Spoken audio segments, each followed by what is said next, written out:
Welcome to the System Simplified podcast, where we feature top leaders who share stories on how to successfully systemize a business. Now, let's get started with the show.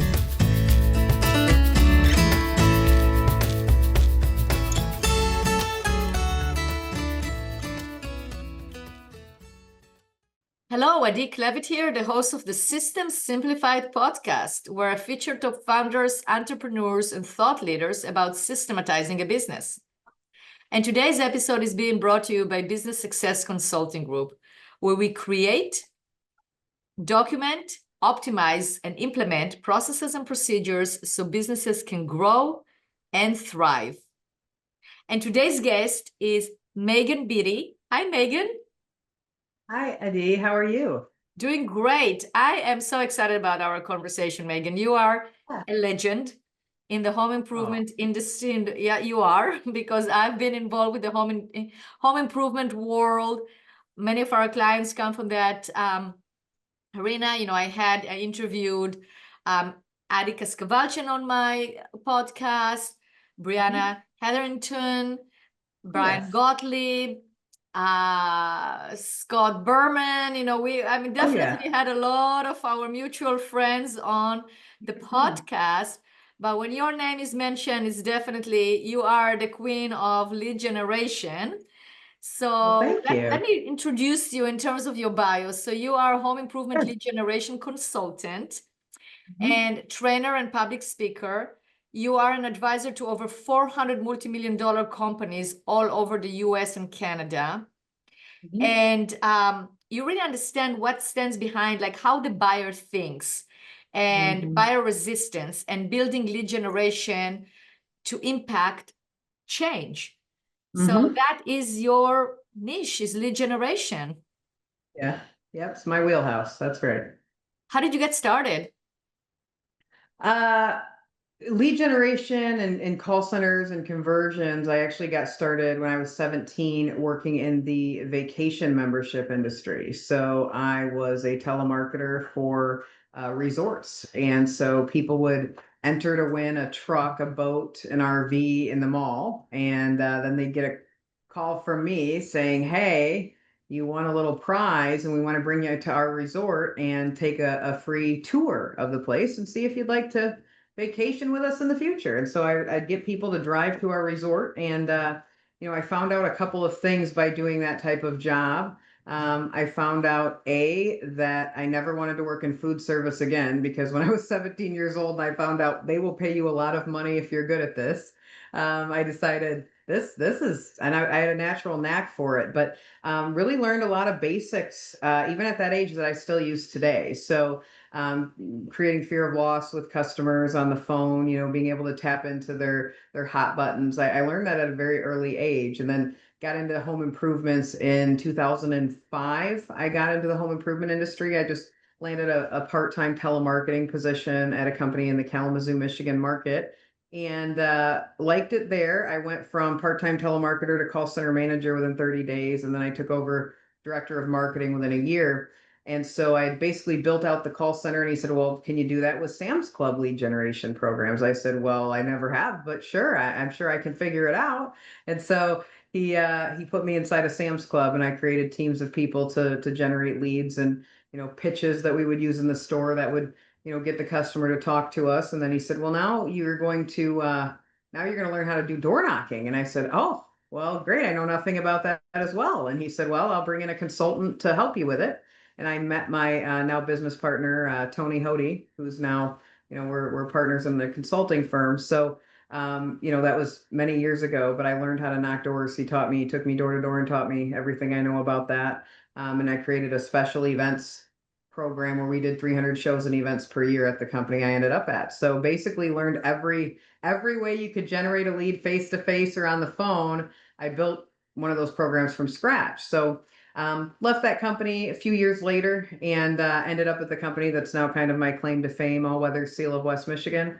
And I spent 11 years there building everything they had from the ground up. And they're about, I think they're 35 million this year now. And we started at 1.7 million when I got there in 2010. And the most, and you know, like that's a jump, but it's not a huge impressive jump unless you consider the fact that we did it all with no inbound leads from 1.7 to 10 million. We had no customers calling us other than like a previous customer referral business. We had no website, we did no TV, we did no direct mail. It was literally, we heard you can make leads out of nothing, so that's why we brought you here. And now could you get us some leads made out of nothing? And so I said, yeah, give me a canvas, man, and we'll get out on the street and start writing leads. So that's what we did. Then I, did the same thing with the call center. I'm calling 8-year-old mall leads, people that entered to win a whole house of windows in the mall like years ago, and we're converting those. So we grew the company to a pretty substantial size with no leads calling us, which no lead aggregators, nothing. So that was really the part that kind of set me apart, is that you learn a lot of stuff through that grind. You learn a lot through having to hustle and leads out of nothing. So it was an interesting journey, and I left there in 2021, and now I'm a full-time consultant, and my husband and I actually own a home improvement company. Here in Michigan, we own a fence company, so we install residential fences. And I literally took exactly what I learned in the window siding and roofing business, and I apply it to fence, and we do very well with that. So it's fun. It's fun. The journey has been a ride, and it's been a lot of fun along the way. So yeah, Megan, it's amazing. It's amazing what you created, and it's amazing how you take it with that attitude of it's fun, it's great, and you have it that the can-do attitude. It's like no stops, because you could have been that call center representative where nobody's calling in, I can't really find any leads, the economy is crashing, it's 2008, it's 2020, it's this, is that, that doesn't exist for you. It just does not exist for you. It's a mindset.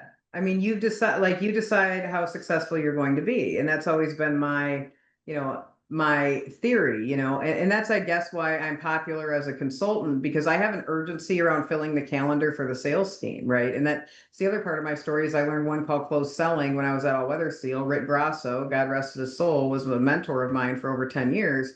So I learned the one call closed sales system as well. And so I know the business from both sides. So I can see that lead generation has to help sales, and sales, has to be able to sell the leads. And so we always think about that, right? And we see what kind of leads we're driving into a company. On the other end, they have to be able to sell them. And if they can't sell them, then we're going to have a problem, right? So, but I always think, Adi, it's important that we find a way to be able to create leads out of nothing, right? Because of course, it's great if you have a budget and warm inbound leads are calling you, like never shy away from that, for sure. You need to build a brand, like all those things are very important. But I came from a hustle background where we didn't have any of that to begin with, and we had to make our own destiny. So when you take that and you sort of marry that with, then being able to afford inbound leads, like there's just no limit to what you can do, right? And Absolutely. So, yeah, Absolutely. so that's really it. And I encourage a lot of companies now, because a lot of them, they have a database full of leads that they just do nothing with, and they'll just be happy to pay $100 a lead to the new lead aggregator leads to come in. Meanwhile, they have 5,000 or 6,000 sitting in their database they're doing nothing with. And I go, wait a minute. If it was me, I'd probably be leveraging some of those so I don't have to buy as money on the front end. And they're like, oh, is that a thing? And I'm like, it's the only thing I knew. So okay, so let's talk about that. Let's talk about a process of utilizing the leads that you already have. So first of all, you have to collect those leads. I mean, nowadays with CRMs, hopefully it's there, but even if in my company, that's why I tell my staff, is the data that you accumulate about every lead, that's your gold ticket. It's kind of like you can, because then you can make sure that you are communicating correctly to that particular lead, to that segment. You know when to follow up. But it's such valuable data that people just like ignore it, right? I mean, they don't really, when they put something in the CRM, oh, well, I'm just going to put, no, you have to put it correctly. The right category, right? Yeah. Even if they don't convert, that's one of the things that's funny, because I'll go into a company and I'll say, your set rate is extremely high. What do you mean you're setting 98% of the leads that come in? And they're like, oh, well, anything that doesn't set, we don't put in. And I'm like, well, wait a minute. If they send you a lead, but you can't schedule an appointment, you don't put it in the database. And they're like, no. I'm like, then you'll never know what your true set rate is, and you'll never know what you're actually paying. I mean, you won't understand a lead cost at all because you're paying for way more than what you're actually seeing. And you'll never be able to hold a lead partner accountable to what they're sending you because you don't know what you don't know, right? And they're But like, not only oh, that, so I mean, you're right, because it gives them the right numbers, but it also prevents huh? so many opportunities because maybe they Oh didn't yeah. convert today, but what about like if you don't stay in touch with them, what happens? I mean, they could Mhm. convert 6 months from now. Oh yeah, yeah. And that's what happens. Like so often we see a client that will come in and say, oh, well, we called this lead 3 times and they didn't answer. So we just, and I'm like, excuse me? Like, what do you mean? You called you 3 times and they didn't answer. And so yeah, we just said they're not interested. And I'm like, okay, you don't know how the world works because human beings are busy and in a hurry. Okay. And so they fill out the form and they're all excited to get their bathroom done or their windows or their siding. And then if they don't hear from you immediately, it's like squirrels shiny. They're on to 12 different things. And so we call them and they don't answer and we go, they're not interested. Not necessarily. They might just be busy with other stuff. We have to continue to call, text, email, stay on top of that. I've had people convert on phone call number 756. I've had people convert on phone call number 83 or email number 74, like it. And it's so right because what you said with the data is so true because later on we may want to retarget. We may want to target certain people in certain zip codes and certain home values. And we're not able to do that if we don't collect that data. And we're over here like, we don't really care about that. Well, you might not today, but the you at 10 or 15 million might. So how about when we're 1 or 2 million and it's small and you're really into processes and systems, we have to create a system to do that from day one so that we don't have to turn around when we're in year 15 and go, wow, we wish we would have done that before. That's Right. absolutely right. Absolutely. Absolutely. So yeah, so collecting data. So let's say we collect all the data. What are your systems or the methodologies of utilizing the database that hasn't been touched? Yeah. Well, essentially, there's a few things we can do. First of all, we want to look at all leads that are, 30 days old and newer as new leads, right? We want to look at everything older than 30 days in sort of a different light. The reason for that is studies have shown that if people go online or respond to a TV ad or they take some sort of proactive, approach at saying, I need help with my bathroom, my windows, my siding, that type of lead and they go online, they sacrifice their privacy by giving you their name, number, and email. They are planning on making a purchase in the next 30 days. Studies have shown that without, 85% of the time, they end up making a purchase in the next 30 days. Okay. So that's the hot spot. We have to really go all in on our cadences, on our emailing, texting, and calling during that first 30 days. Once it turns 30 days old, however, there's still a fair amount of people in that group of leads that have bought, right? Like they haven't bought from someone else, or maybe they're just in the decision making phase because they got a couple quotes, nobody closed them. They didn't have a good in-home selling process, right? And so as that lead ages, right, we have to still be able to reach out. Now, our content then has to change a little because we have to re-engage them. They've cooled off now, right? The fire that was lit under them initially has it's a gentle little tiny ember that's glowing, right? But it's not the fire that it was that caused them to go online. So we've got to call them, text them, email them. We've got to fan the flame. We got to bring that flame back up to where it was when they originally went online, That's right? right. And so our emails and our text, our cadences there, they have to reignite the fire, or the customer just goes, yeah, that's nice, or puts us in the spam box. So, whatever it is, whether we're talking to them or we're texting or we're emailing, we have to sort of bring them back to that place in their mind where the window fogging up was a big emergency, where the crack in the bathtub was a big emergency. We've got to remind them of that. And, whatever that looks like, we have to do. The other thing that people don't really look at is their past customer database. Like if you have past customers, especially if you sell multiple products, right? Even if you sell bathrooms, people usually have more than one bathroom. Um, you know, Oftentimes we just go, yeah, we don't, if they need us, they'll call us. No, they won't. You will get your little heart broken calling through there and finding out they bought one of your products from somebody else. And I'll tell you what, it's our job to make sure they don't forget us. And so many companies just don't do anything with it. So there's so many ways, we Like can what call would be those some old. ways to keep those repeating customer or potential repeating customers top of mind?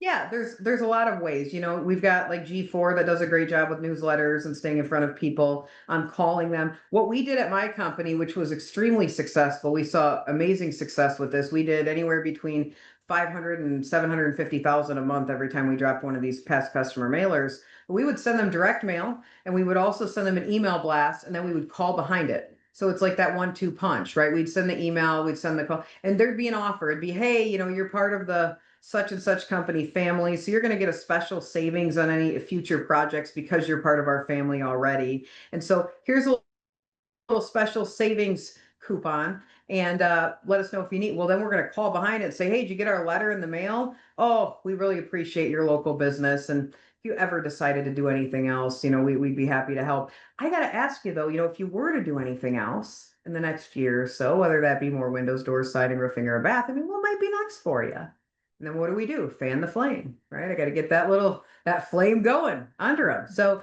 that's one of the things we did. And we positioned that, Adi, to go in the months that were strategically lower in terms of the warm inbound leads coming to us too, right? Like we had to HVAC say, during September yeah, and in April you is got like it. May, like, don't do it in the middle Yes. of July when, like in Oregon, for instance, where I live the majority of the time, is like, and like when it gets 90 degrees or 100 degrees and everybody's like calling, and you can't get any Mhm. HVAC companies. Call them. Correct. You don't Yeah. need the leads then. Yeah. So in the off times, we're going to send those mailers and then send the call center calling behind it. Now, I'll tell you what, the mailer by itself, you'll get a couple of sales, couple of calls, not a lot. The mailer paired with an aggressive call center calling behind it, that's the magic stuff. When I talk about this from the stage, I've got like my reports on stage. Only 10% of the business we had coming from those called us. The other 90% of the business we had called them, right? And the customers, they'd start looking for it. So they knew we did Christmas in July because we always saw a dip between home show season ending in April and May, and then going into fall, like we saw a dip in July in our leads in Michigan, window siding and roofing. We also see a dip in November. We're coming up on November right now, and we're about to get in the middle of customers saying, oh, let's wait till after the first. Let's wait till spring. The holidays are right around the corner. They're gonna stall. Like November 1st is National Customers Feel Justified Installing Day. Like they know that they're gonna tell us after the first, and most call centers are gonna go, okay, we'll call you then. And half of them have got it done by the time you call. So, we have to continue to stay in front of people and really be able to overcome those stalls. Most of the time, it's not that they don't want it installed in November, it's that they don't want to pay for it in November, which we've got financing. So that shouldn't even be a headache anyway, right? So That's right. Especially there's if you can there's a lot. promise that you can install before the holidays. Absolutely. We're like, what if we could help you get this done now and you don't have to pay anything till next year? Would that help you out? Well, how do you do that? We have an industry partner that allows us to do just that. We'll come out and show, and we'll come out and show you the details. And then we set up an appointment, right? And we go out and they're like, wow, yeah, you give us a small commitment and you sign an agreement. Your first payment isn't due. You can pay it off the next 18 months if you want. 18 months, no payments, no interest. Like there's all kinds of different options that'll make it affordable for them. So they're not saying no to having the project installed in November, December. They're saying no to paying for it, which we have to Absolutely. understand that. Absolutely. So, How often do you yeah. think you should touch your existing mailing list?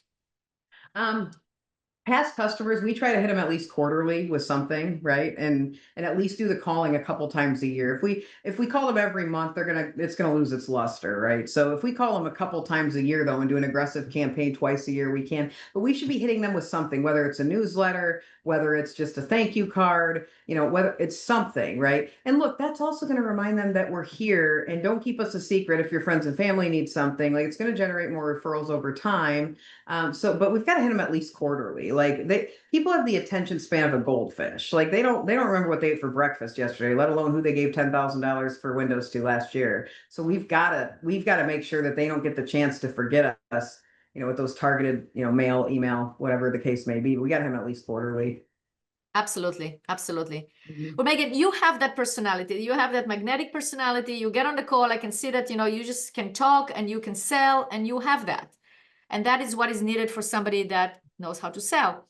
How do you train customer service representative to be like you? Or is it also in the hiring that you have to hire the right people with the right attitude? I mean, what do you look for in a customer service representative? Yeah, good question. And it's widely like debated around our industry. I hear it a lot where they're like, where can I find good call center people? Where can I find? And I have to go on there with the truth bomb because you know how I am. And I have to say, they're not found, they're developed. And, if you want to find good call center people, you're also going to find a lot of people with bad habits that you've got to break. So, and that goes for sales as well. Like sales in our industry, I won't hire a guy who sold home improvements before. I won't. Why? Because I've done it. I paid the dumb tax. I learned what happens when I do. First of all, they never really buy into my pricing model. Whatever they started selling windows at years ago, they're still in that same set point in their mind and they can't seem to break it, right? But also with call center representatives, it's like, well, we want people with, great phone experience or this and that. I really don't care what their background is, to be fair. I don't want someone that's been on the phone for 20 or 30 years. Why? Because if they were good at it, they wouldn't still be doing it 20 or 30 years later at an entry level, first of all. Second of all, I hire character and train skill. I hire people with the right attitude, something that you just said a moment ago. I find people have the right personality type and the right attitude. And if I have a system, if I have a process, if I have a scripted process that they can follow, and I know I can produce a product out of training that can set appointments with that process, then I don't have to worry about the talent pool ever. I can take the average common denominator and create a call center average to above average to high producer out of a regular person that comes out of Taco Bell, that comes out of waiting tables, that comes out of bartending. I don't need somebody that's been working in a call center for 20 years, right? And if those I are the best, the best. They are. Yeah. And the best hires are like any good hire you hire anyway is going to they want the coaching, they want the leadership, they want the development. And if you don't have that and you bring them into your culture and they're a high performer and you don't have any of those things, they're not going to work for you very long. They're going to leave. So, absolutely. it's, absolutely. But we don't want to be at the mercy of the talent pool. And, that's one of the things that you hear these large companies like BJ at West Shore says this a lot. He says, we aren't a victim of the talent pool. We create our own talent. We can make our own installers. We can make our own callers. We can make our own salespeople. We can make our own canvassers. So we don't ever have to be at the mercy of who's applying. We can take anybody that applies with the right personality type and attitude, and we create what we want. And that's such a great position to be in, because as a business owner, most of us don't get into business because we like other people telling us what to do. We get into business because we like to tell other people what to do, right? So shouldn't we be able to control our own destiny and not have the job board controlling my destiny? I post an ad and I pray I get resumes, right? Like, now we go out there and source them. That is so spot on and so true. I remember that we were documenting the processes for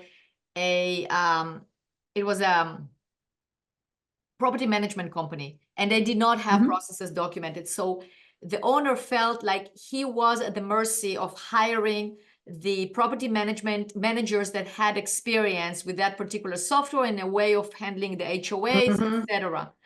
Once they actually created their own way of doing it, he looked at me and he goes, you know what? I now can really hire for my culture and I can train. Yeah. It was the opposite. Yes. I'll hire the trained one and pray and hope that they can match my culture, which is the opposite. It's exactly what you're talking about. This is not the way to go.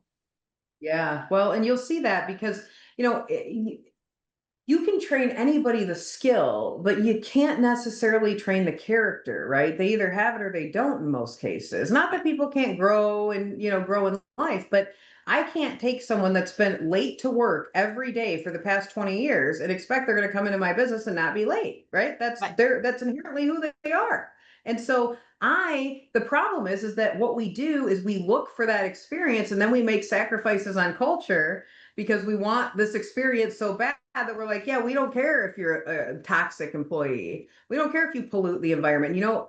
The best way to get all the other good people to work for you to quit is to tolerate one of those. So exactly. It ends up, we think it saves us training time on the front end, but what it costs us on the back end, not even close. If I, on the other hand, control my own destiny by creating my own hires and training them the privacy fence company way or the Tony Hody consulting way, when we teach people how to make phone calls and objection handle, once I have a proven methodology for that, like it's wash, rinse, repeat over and over and over. So yeah. And that's what a good system is. It's all about good systems. And that's why if you have good systems, you can hire. And then I like it. You control your own destiny. You do not have to agree with whatever external. You can always find good people. Yeah. Hunting unicorns is exhausting, right? Yes. And I'm not saying you won't find a good one that's sold, before every now and again, but I can't build a 5, 10, 15 person team for lead generation or for sales, hoping that I find the right unicorn this week, right? There's not enough of them out there. Most of them are working somewhere else and happy there, and that's why they're still there. Right. So, And if you find a unicorn, then it's a unicorn, then you're afraid of losing that unicorn, and then you right. are at the mercy of the unicorn, as Yes. opposed to, you know what, unicorn, if you want to go somewhere else, go somewhere else. I have 15 others. Mhm. That's right. That's it. And that's just the moral of the story. And it really works that way with every department, right? It's a little tougher with installation because sometimes, if we're going to get them right out there and put them out there, we have to make sure that they've done it before. But we still need to have our own manuals. We still need to invest in, having the way that you're selling it to the customer that you're installing it has to be the way you're actually installing it on the back end, right? So that all takes that process. Otherwise, because I've had it where I've used subs for fence installation and they don't have the quality level that I would demand and that I sold to the customer in the house on the front end. And so that kind of comes back and bites you later if you don't have that all processed and systemized and put together. It So totally does. it has It totally to, the does. whole business has to be on that. Yeah. Yeah. Yeah. It all has to, you have to have the systems, you have to have the processes, but you have to train the people on it. And then Yes. it's a win-win situation. Absolutely. Mhm. Absolutely. And have the right attitude, and just don't, and don't just decide you can't do it. Don't just tell yourself, well, you could just say, yeah, I can do it. Of course I can. I Mhm. mean, you didn't stop for a Yeah. moment. If you had that attitude that you cannot do it, you will still, I don't know, where would I be? Where Find a would you be? Yeah, you'll find a way. That's what we always say. If you want it bad enough, you'll find a way. And if you don't, then you'll make an excuse. Like That's that's what exactly so right. many places do. I found that out with hiring too, even at All Weather Steel, even after I left, I left 4 years ago. And to this day, they're still using, very similar recruiting methodology. We've changed a couple things, but most of it's the same. And so I was at their call center several months back, and the two top callers in their call center at the time, the lady, I always ask, I said, what'd you do before you came here? She says, oh, I was a cook in kitchens for my whole life. And I said, oh, great. She's like their top inbound call center.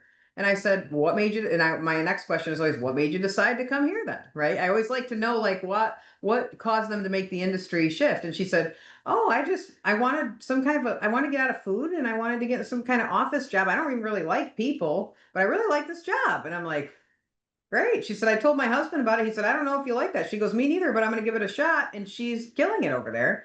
The other guy, their top outbound caller, I said, what do you do before you get here? You've been here they said 6 months. He's like, yeah. I said, what'd you do? He said, oh, I fixed transmissions on cars my whole life. And I said, oh, okay. What made you decide to take this job? I just wanted a job where I could take a shower before work, not after. That's simple. And he's absolutely killing it. And I'm like, this is an exact example of you take the right personality, you take the right person who's not a negative Nancy, who's not a management hater, who's not a chronic job hopper. You set all those people aside, and then you've got these people that just really want an opportunity, right? Right. And Megan, but you said you it can also, you provide that. provide the environment because you're going to attract people, the right people. It's not like there's nothing I can do. This is the way it is. No, it's like, how do you set yourself up? Who are you? People are going to reach out to you because Mhm. you eliminate all of those that you said you're going to eliminate, but then you create an environment where you are the magnet of getting the good people. And then it's a win-win Yeah, situation. they can feel it from you in the interview if they want to work for you or not. Exactly. And really, that has to do with how we sell the job in the interview. Most people don't know you've got to sell the job. Like lead generation is going to get a lot of rejection. Salespeople are going to they're going to have a lot of late nights, right? And we've got to be able to sell the job in the interview in a way that they're begging to work for us, aside from just the pay structure. Like too often, we're like, oh, well, I pay $1 more than my competitors, so they're going to come work here. Well, guess when they're going to leave? When there's someone else that pays $1 more than you.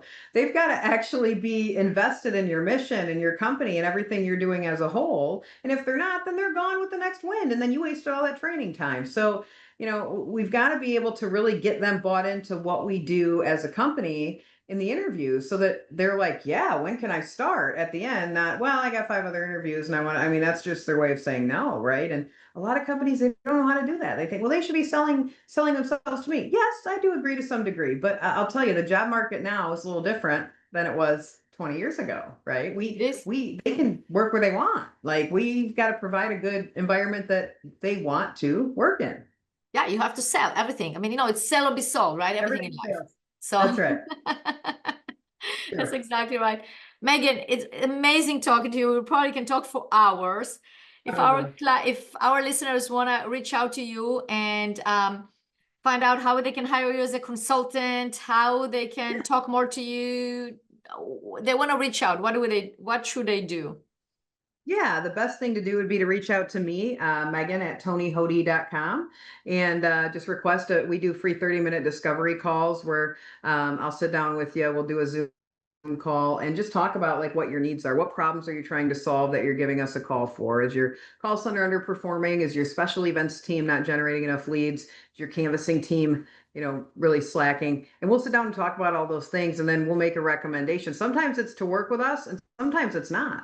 Because, there may be times where you're not ready for the level of accountability that we're going to probably bring and put in place. And we might say, hey, let's get these other foundational things in place first, and then give me a call because I'd love to help you with this when we get there. But we want to be able to sit down with people, really diagnose what their problems are, and be able to provide an effective solution. So can email me there, or they can give me a call at 269-330-2688. Texting me is easier. Definitely gets to me quicker, but call or text too. We're happy to help with anything that you're looking at, lead generation, recruiting wise. We even do some light sales training. So would love to help anybody that has a question, or maybe you just want to say, what do you think about this? Hey, we know it's all about the relationships. We're happy to have that conversation. So absolutely. So I encourage our listeners to do that. As you can see, Megan definitely knows what she's talking about. And I can see, Megan, how you can hold people accountable. Absolutely, 100%. And we have mutual clients, and I know that you are spectacular at what you do and get results. There is no way you're not going to get results with that kind of attitude. So for sure. Well, thank you so much for being a guest on this podcast. Yes, thank you for having me. It was great.